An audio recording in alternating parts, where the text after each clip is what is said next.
네, 신앙상담 이 시간 오늘 순서는 성탄 특집으로 함께합니다. 오늘도 저희 스튜디오에 박일용 목사님 함께하고 계시는데요. 목사님 인사 나눠보겠습니다. 안녕하세요, 목사님. 네, 안녕하세요. 반갑습니다. 네, 음악을 좀 깔아봤습니다. 예. 성탄 특집이라고 해서 고요한 밤이 안 나오고. 네, 기쁘다 구주 오셨네로 네 준비했습니다.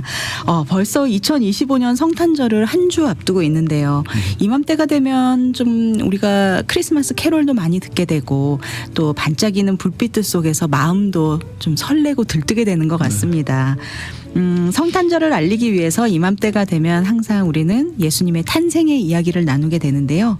어릴 적에는 성국 무대 위에서 마리아가 되어보기도 하고 또 구유에 누인 아기 예수를 바라보는 목자와 동방박사의 눈빛을 따라해보기도 하고요. 네.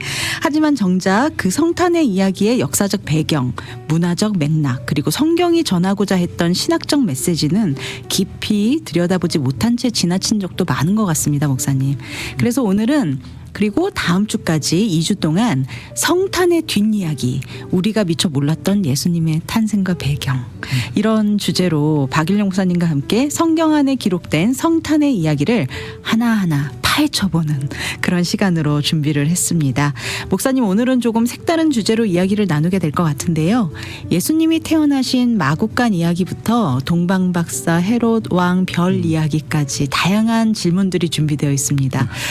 오늘 성탄 특집 Q&A 시간 좋습니다. 어떻게 생각하시나요? 네, 재미있을 것 같은데 흥미로울 것 같고요. 네. 우리가 조금 성경이 어떻게 기술하는지 너무나 우리가 그냥 너무 익숙해서 지나쳐 버리는 부분들도 네. 조금 성경 본문의 내용을 통해서 조금 더 살펴보면 더 큰 의미가 있지 않을까 생각됩니다. 네.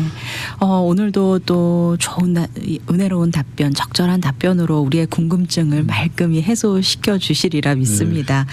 목사님, 먼저 성탄을 표현하는 가장 상징적인 장면이 있어요. 바로 예수님이 마국간에서 태어나셔서 구유에 누워 계시고 어머니 마리아와 요셉이 아기 예수님을 바라보고 있고 또 그 위에 빛나는 별. 예. 그리고 카드 보는 거 네, 네.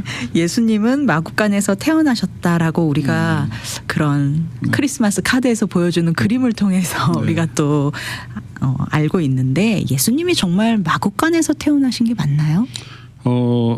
아주 좋은 또 흥미로운 질문인데요. 네. 예수님이 마국간에서 태어나셨다고 하는 거는 이제 오래된 기독교 전통이죠. 네. 성지 순례 또는 답사라고 할 수 있겠는데 성지 답사를 갔다 오신 분들은 아마 가보셨을겠죠. 베들레헴에 가시면 네. 거기 Church of Nativity 그래서 성탄 교회가 있어요. 네. 그래서 그 교회 보면 예수님이 거기서 이제 태어나셨다고 추측되는 장소인데 네. 그게 마국간이 있는 게 아니라 굴이죠. 약간 이렇게 그로토라고 하는데 굴이죠. 네. 작은 동굴 같이 돼 있고 그 동굴 바닥에 이렇게 14각의 별빛 같이 14각의 별빛이 은빛이 이렇게 나온 데 있고 거기 가운데 요 자리다 이렇게 표시가 있는데 네네. 거기에 이제 라틴 말로 이렇게 쓰여져 있어요. 여기서 동정녀 마리아에게서 예수 그리스도가 나셨다. 네. 그렇죠. 그러면 이제 교회 전통을 보더라도 예수님께서 마국간에 태어나셨다고 할 때 보통 우리가 한국에 생각하는 것 또 성탄 카드에 있는 네. 나무로 만든 이런 나무간, 정말 헛간 같은 네, 맞습니다. 그런 게 아니라 가보시면 알지만 이제 그로토라 그래서 약간 동굴이죠. 네. 그러니까 당시에 마국간을 따로 만들어 놓은 게 아니라 그 마국간이라고 하긴 그렇고 가축들 동네에 이제 가축들 양이나 염소 같은 것들을 같이 모아두는 공동 그 우리 같은 게 있는데 네. 그런 우리를 만들 때는 대부분 이제 펜스를 쳐서 만들면 너무 올 수가 있으니까 보호하기 힘들고 바람 또 추위 맞기 힘드니까요. 보통 동네 주변에 이런 굴 같은 게 있으면 그 안에 놓고 입구만 막으면 되니까 이제 그런 우리가 많았어요. 그래서 이제 마국간이라고 하면 그냥 그 집에 딸린 마국간이라고보다는 전통적으로 보면 그 동네 입구에 있는 함께 그 가축들을 보관하는 그런 동굴 그곳으로 가셔서 이제 출산하셨다 그렇게 보니까 네. 이제 우리가 보통 생각하는 거와 좀 그림이 좀 다르죠. 네, 그러네요. 동굴이었다. 저도 사실 이 부분은 몰랐습니다. 네, 보통 마국간 그래서 정말 말이 있는 그 마국간을 네, 생각을 하고 보통 뭐 우리나 뭐 미국, 유럽 이런 데 생각하면 그렇게 생각될 네, 수밖에 약간 없는데 헛간 같은 예, 느낌이고. 팔레스타인 전통이나 그 당시의 문화를 생각하면 그래서 거기 이제 성지 순례 가면 그렇게 예, 굴 안에 이렇게 예수님 태어나셨다는 그 우리로 추정되는 그 기념 교회가 있죠. 내년부터는 카드 그림을 바꿔야 될 것 같은데요. 네. 그렇다면요, 예. 목사님, 성경에 예수님이 마국간에서 태어났다. 우리가 예수님은 마국간에서 태어났다라고 알고 있죠. 있지 않을까요? 네. 그런 기록이 있을까요? 글쎄요, 저는 구유의 예, 누인이 그렇죠. 그래서 예. 저는 그 구유가 마국간이라는 말을 구유라고 하니까 이제 마국간이고 동물들이 가축들이 있는 우리에서 태어나셨을 것이라고 생각하고 그래서 초창기부터 2세기부터 이제 아마 이곳일 거다 베들레헴 주변에 네. 계신 분들은 그렇게 생각되어 왔는데요.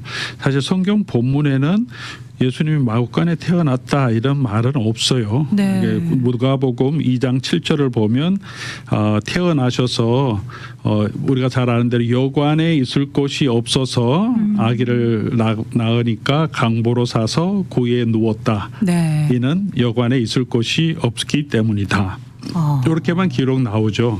그러니까 이제 그 기록에 의해서 그러면 여관에 있을 곳이 없고 예수님이 이제 나사렛 사람인데 베들레헴으로 가셨으니까 네. 그러면 이제 모텔들 no room available 이렇게 다 했으니까 갈 데가 없어서 네. 그러니까 그 공동우리 그 가축이 있는 곳에 어쨌든 피하고 아이를 낳아야 되니까 한 데서 낳을 수 없으니까 그렇게 갔다고 생각하는데 여기서 성경 본문을 잘 보면 네. 여관에 있을 곳이 없어서 그렇게 누가복음 2장은 번역하는데 이때 사용하는 여관이란 단어가 헬라어로는 카탈루마라고 하는 네. 단어인데요. 이 단어는 여관, 상업용 여관이 아니고 네. 언제서이냐 하면 누가복음 22장에 가면 예수님이 마지막 만찬한 다락방이 나오죠. 네. 그 주인한테 제자들을 보내서 예수님께서 주인이 설 객실이 어디 있는지 물어보라 그렇게 얘기하잖아요. 그 네. 객실이라는 단어가 카탈루마예요. 그러니까 그 객실 카탈루마라고 하는 단어는 상업용 여관이 아니죠. 네. 개인 집에 게스트룸이라는 거죠. 카탈루마 또는 그냥? 다락방 이런 걸 표현하는 거를 손님이 거할 수 있도록 자기 주인이 사는 방이 있고 다른 네. 엑스트라 방 그걸 이제 카탈루마라고 하는 거예요. 게스트룸이네요. 헬라말로. 예. 네. 그 단어를 쓴 거예요. 여기. 당시 베들레헴이 그렇게 큰 동네도 아니고 한 추측하긴데 한 인구 300만 정도 되는 300만이란다 300명 네. 정도 되는 그냥 작은 마을이라고 빌리지라고 보면 되는데 대도시인 줄 알았습니다. 예, 거기에 뭐 특별히 그 여관이나 이런 모텔이 많이 있었을 것 같다는 지금처럼. 네. 그러니까 베들레헴이면 다윗의 친족들이 있었을 거고 뭐 아는 사람 통해서 보통 그러잖아요. 아는 사람 집에 찾아가서 그 게스트룸 있냐 좀 쓰자 그랬더니 이미 차 있어서 네. 이제 아기를 낳아서 구에 누웠다 이런 거고요. 이제 그 단어 자체가 여관 이런 게 아니고 선한 사마리아인의 비유에 보면 이제 사마리아인이 강도 만난 사람을 데리고 그 주막에 가서 돌봐주잖아요. 나중에 네. 그 주막은 그 상업용 그 숙박소죠. 네. 그래서 그것을 사용하는 단어는 펜도케라 그래서 다른 단어를 사용해요. 네. 그 주막이라고 번역했는데 네네. 그러니까 이제 카탈루마는 어떤 여관 이런 건 아니다. 게스트룸이다. 그리고 네. 당시 팔레스타인의 집 구조가 일반적으로 보통 이제 농부들이 사는 그런 일반 집은 이제 2층으로 돼서 아래층에는 동물들이 살고 계단을 해서 위에 난간을 만들고 올라가서는 주인이 사는 방 하나에 가축들 부엌 그리고 그 침실이 같이 돼 있고 지붕에는 다락방을 만들어 놓는 네. 보통 이런 구조가 아니면 안쪽에는 주인이 이제 침대를 놓고 사니까 침대를 놓고 주인이 숙소로 쓰면서 바깥쪽에는 부엌이 있고 한 구석에는 동물들도 가축들도 왜냐하면 보통 일반 집안에는 가축이 한두 마리 정도밖에 없었을 거니까 네. 그 가축들이 안에 들어와서 방 안에 같이 한 방 안에 그렇게 같이 사는 거죠. 우리처럼 네. 이제 안방 온돌방이 아니니까 네네. 흙바닥이고요. 이제 침대를 놓고 사니까 한쪽엔 사람이 살고 한쪽엔 가축도 거기 추운 비바람 피해 안에 두게 했다는 거죠. 네. 그 당시 집 구조가. 그러면 이제 위에 다락방에 있는 게스트룸에는 누가 이미 다른 사람이 들어와 있고 그러면 거기에 줄 곳이 없어서 그냥 밑에 주인이 있는데 옆에 가족들이 있는 공간에서 그냥 태어날 수밖에 없었다. 그래서 태어났으니까 그곳에 아예 둘 곳이 방바닥에 둘 곳이 없으니까 네. 마침 거기 있던 구유에 누웠다. 네. 그러니까 전체적인 그 당시 상황과 이 성경의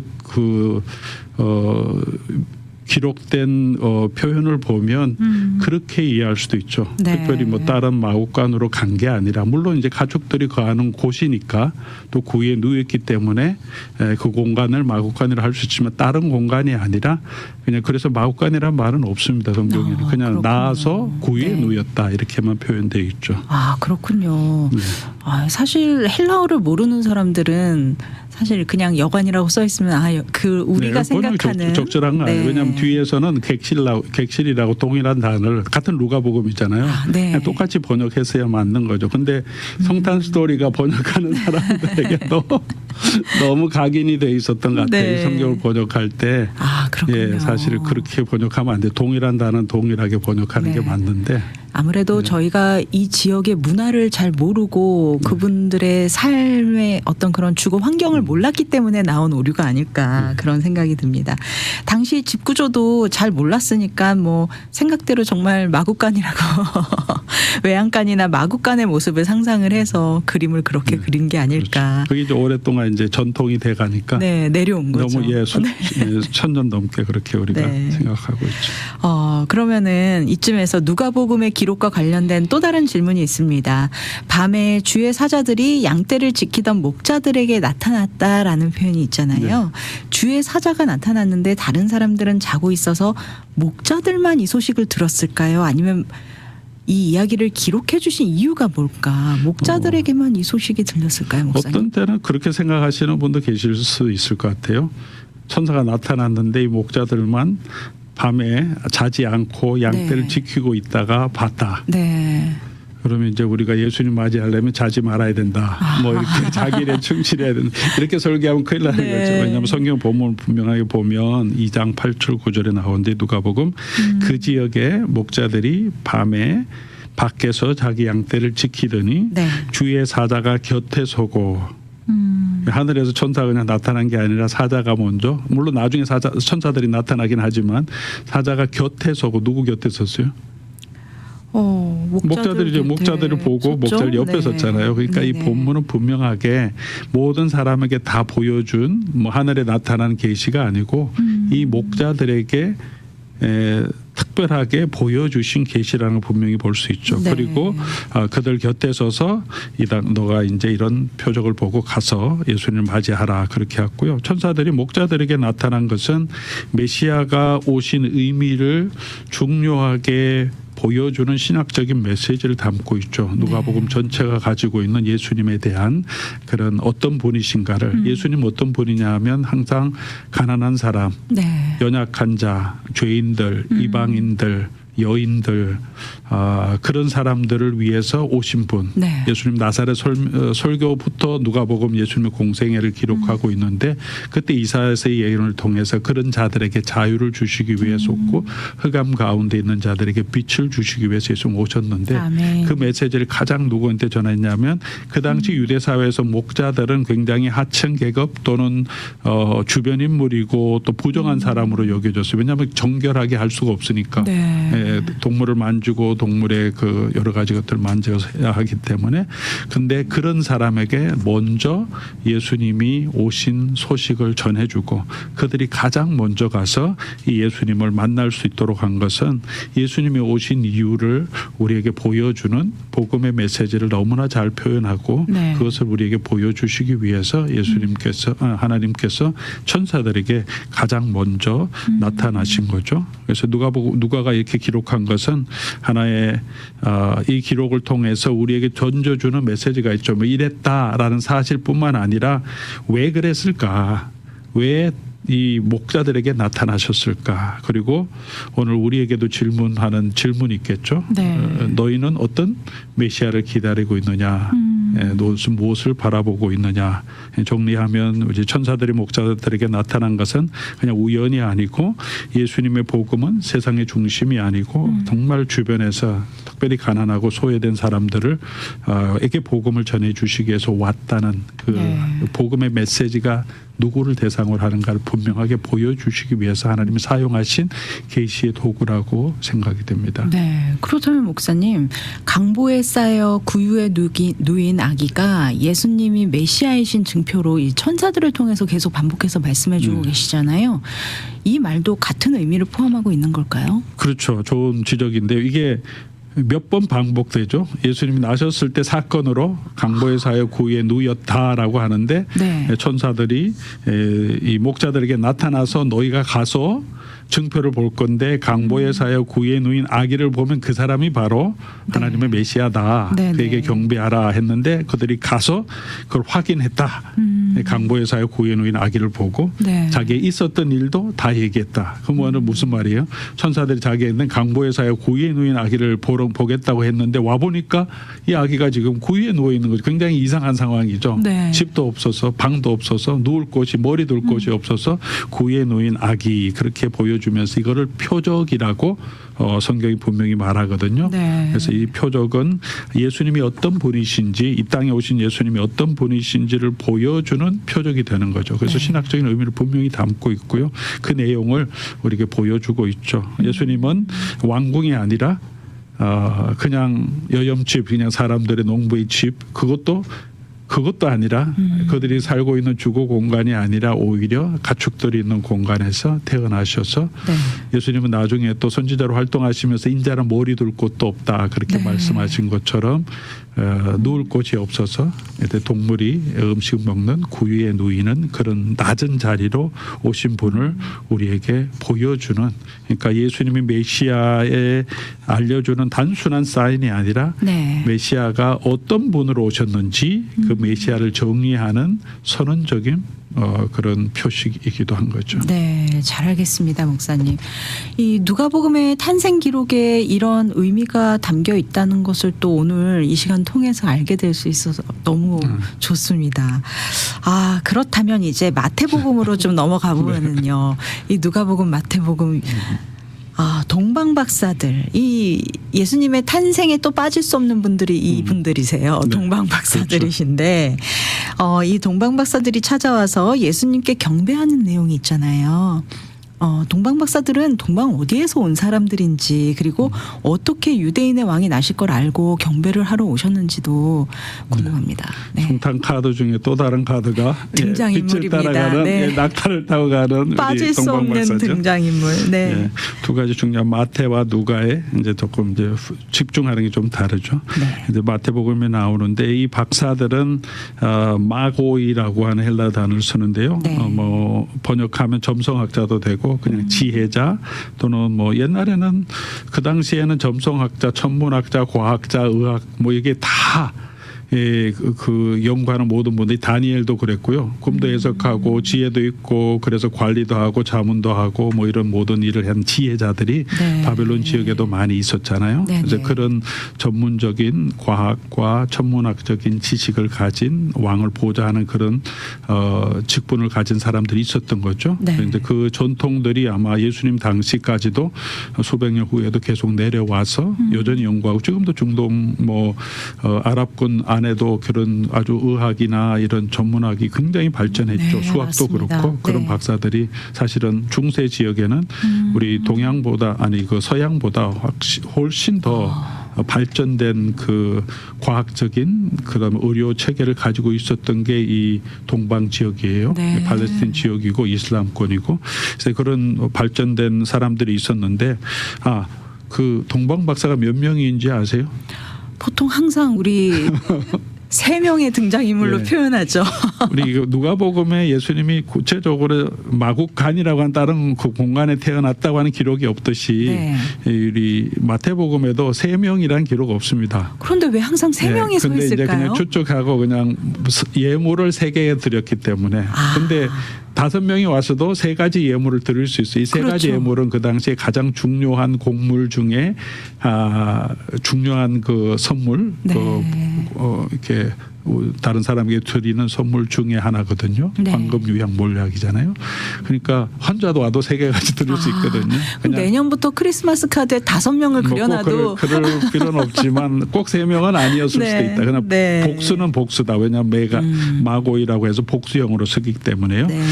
근데 이제 동방에서 왔다는 건 말씀드린 것처럼 바벨론이나 페르시아 지역에서 온 사람이고 이 사람들이 어떻게 메시아가 나타날 때 별이 있을 것을 알았을까 할 때는 그 당시에 포로 잡혀간 유대인들 커뮤니티가 바벨론 지역에 있었고요. 네. 그다음에 일부가 돌아왔지만 많은 사람들이 바벨론에 남아 있었어요.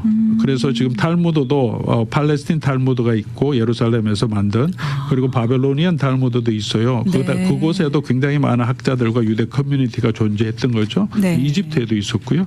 그래서 그 동네에 계속해서 이어져 내려오는 그 유대 학자들이 계속 있었고 이제 박사들 이런 분들은 하여튼 새로운 것들 공부하고 옛날 것들 더 지혜를 얻기 위해서 모든 문서를 다 보니까 네. 뭐 다니엘의 영향도 있었겠지만 그런 유대 문서를 가지고 뭐 민수기 같은 데 나타나면 예수님께서 한 별이 야곱에게서 나서 한 홀이 이스라엘에 위에 설 거다. 그러면서 네. 그 당시에 유대인들이 메시아가 오면 그런 한 별이 나타날 거라는 그런 생각들이 이미 많이 알려졌기 때문에 네. 거기에 관심을 둔 거죠. 네. 그래서 아마 그들이 그 이야기를 듣고 특별한 천문 현상을 보고 이거 메시아 별인가 해서 찾아가 보자 해서 이렇게 온 것이라고 볼 수 있겠죠. 네, 잘 알겠습니다.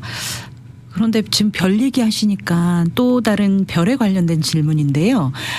이 별은 진짜 별이 진짜 별이나 뭐 별자리 이런 걸 뜻하는 걸까요? 아니면 뭐 혜성 같은 별인 건지 동방 박사들이 별을 보고 찾아왔다는 것은 어떤 뜻을 담고 있을까요? 그렇죠. 여러 가지 소리 있어요. 네. 뭐 해성 왜냐하면 그 당시에는 이제 하늘에 빛나는 모든 것들 그냥 별로 표현하니까. 네. 예, 그래서 이게 정말 별이었냐, 아니면 이제 원래 있는 자연 현상을 하나님이 사용하셨냐. 그러니까 또 움직이니까 네. 별을 따라왔다니까 그냥 일반적인 별은 우리 따라올 수 없잖아요. 그 네. 동그랗게 북극성을 통해서 북반구 이렇게 동그랗게 돌기 때문에 네, 네. 이제 그걸 따라갈 수 있는 길은 아니고 악이 있는 곳 위에 섰다는 거니까 이게 움직이는 별이니까 그러면 이제 혜성이라는 썰도 있는데 네. 뭐 옛날 혜성이 언제 나타난 혜성 주기를 조사해도 이 당시에 혜성이 지나갔다더라 뭐 이런 네. 말도 하는데 그것까지 확인하기는 쉽지 않고 네, 왜냐하면 네. 혜성같이 이렇게 꼬리가 있는 그런 별이라고 그냥 별이라고 표현하는데 네.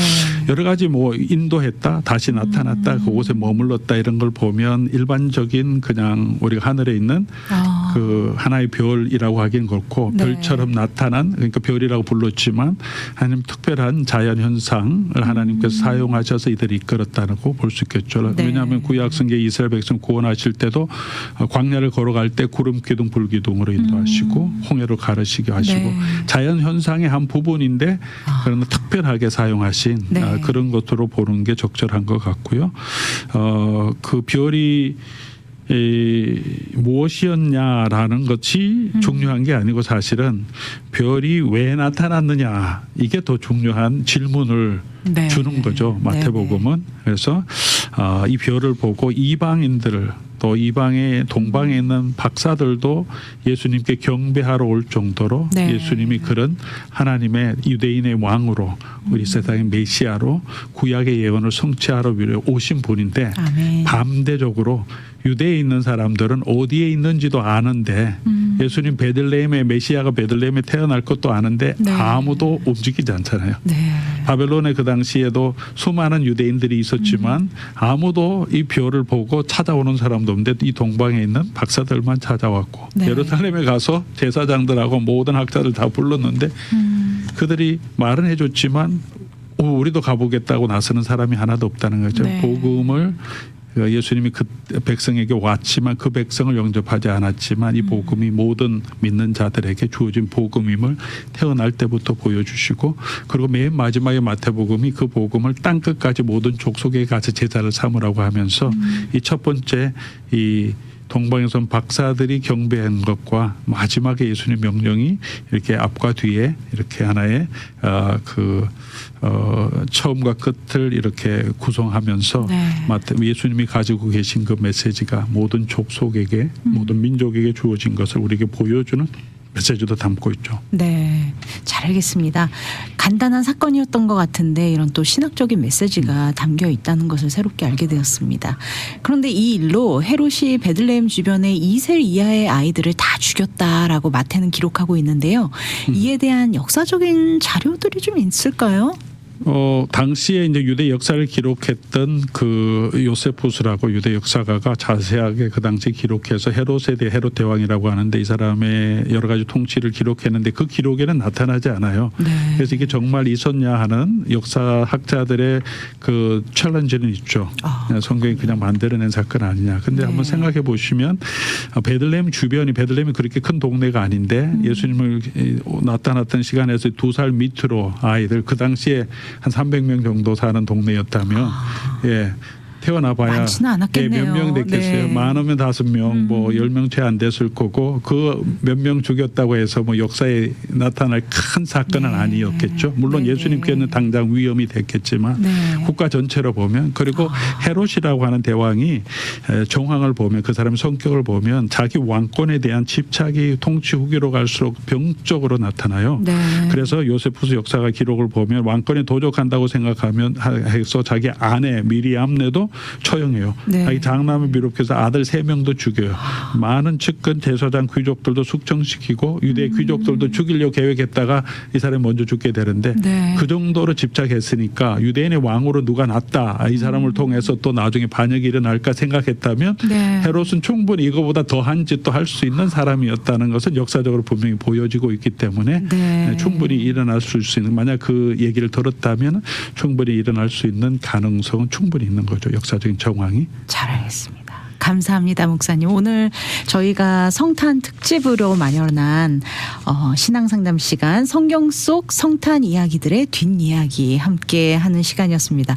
목사님 오늘 너무 재미도 있었지만 또 이런 성경적인 의미를 통해서 저희가 성탄에 대해서 또 예수님의 탄생에 대해서 다시 한번 생각해보는 시간 가졌습니다. 네. 성탄 메시지를 이렇게 쭉 읽어보면 그 안에 한 구절 한 구절 안에 사실은 굉장히 많은 그 신학적인 의미를 담아서 우리에게 전해주려고 네. 우리 하나님께서 계시도 해주셨고 우리 또 사도들도 그 예수님이 어떤 분이신지를 보고 기록해주고 있거든요. 네. 그래서 너무 이렇게 우리가 알고 있는 스토리에만 빠지지 말고 성탄의 이야기들 그리고 그 안에 또 담겨 있는 뜻들을 잘 살펴보면서 네. 정말 이 마국간 같은 곳에 태어나셔서 구의에 누일 정도로 낮은 곳으로 오신 예수님을 우리 이번 성탄 기간 동안에 또 그 성탄의 의미를 더 깊이 생각하는 시간이 되면 좋겠습니다. 감사합니다. 다음 주 2번째 시간도 여러분들 기대해 주시고요. 오늘도 귀한 말씀으로 함께 해주신 박일용 목사님 함께 해주셔서 감사합니다. 네, 감사합니다.